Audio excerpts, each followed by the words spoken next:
Hürmetlik vatandaş. Leksiyani o'qishdan avval yana bir savol qo'yib o'tay. Tuyuqsizlik jiddiy milliy xizmat yig'ini ochildi, bu birinchi gap.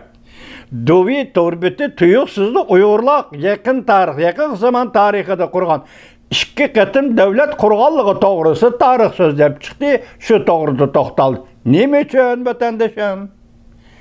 Endi bu leksiyani o'zidan anglaysizlar. Şinjanның tarixi Uyg'uristonda ikki qatim davlat qurishning 5 va oxiri. Mavzuda xabar 8-oyning 29-kuni Dovi torbetida e'lon qilindi. Xabar mundaq boshlandi.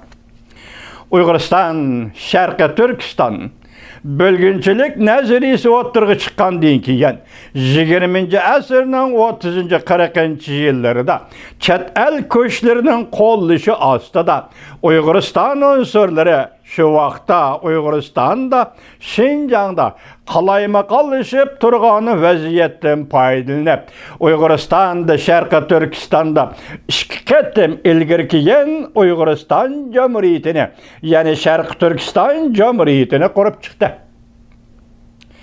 Bu ikki qatimliq bölgünçe hokimiyat mustaqil davlat qurish hokimiyatning mavjud bo'lib turgan vaqti qisqa bo'lsa-mu, lekin ta'siri hozirgacha davomlashib kelmoqda. 1931-yili Sharqiy Turkiston, ya'ni Sharqiy Uyg'uristonda, Sharqiy Şinjanda qurolli inqilob portladi. Gensuluk Tungan Majunyin askeri başlap Uyg'uristonga, yani Şinjanga kirdi. Urush qalaymakonchiligi Uyg'uristonning iqtisodiy egiligiga qattiq zarba va buzg'unchilik elib keldi. Har xil ijtimoiy ziddiyatlar va milliy ziddiyatlar o'tkirlashib ketdi. 1933-yili qurolli qo'zg'olon Janubiy Uyg'uristonga yetib keldi.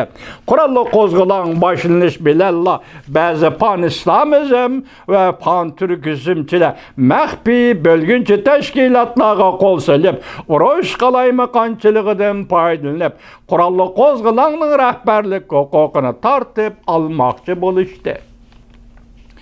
Ve qurolli qo'zg'olonni bir meydan bölgünçilik hareketiga elib kirmoqchi bo'lishdi. 1933-yili 8-oyda Angliya hukumati urush vaziyatidan foydalanib, Hindistonlik savdogarlarning Uyg'uristonga berib kelib turishi, har soha arboblari bilan munosabat o'rnatganligidan foydalanib, pan-islamizm va pan-turkizm ideyalarini keng turda tashviq targ'ib qilib, Uyg'uriston mustaqilligini quturtib va bu faoliyatni faoliyat rasxoti bilan ta'minladi. Angliya 1933-yili 11-oyning 12-kuni bir oydan kechida Angliyaning Qashqarda turishliq konsulxonasining planlashi ostida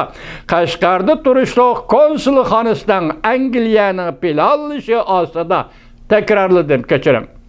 Sharqiy Turkiston Mustaqillik Cemiyeti, yani Uyg'uriston Mustaqillik Cemiyeti millatning oydin kechisi belgili kashlik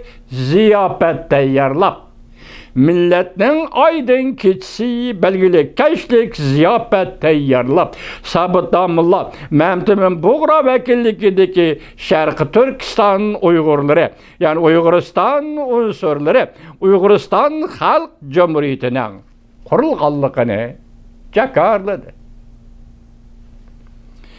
Chet el kuchlarining qo'l selishi tufayli Uyg'uristonda Uyg'ur qurolli qo'zg'olonchilar bo'libmi Janubiy Uyg'uriston qurolli qo'zg'olonchilarining sovetlarga qarshi kayfiyati kun sayi ro'shanlashishga boshladi. Davomini anglaysiz, vatandoshim.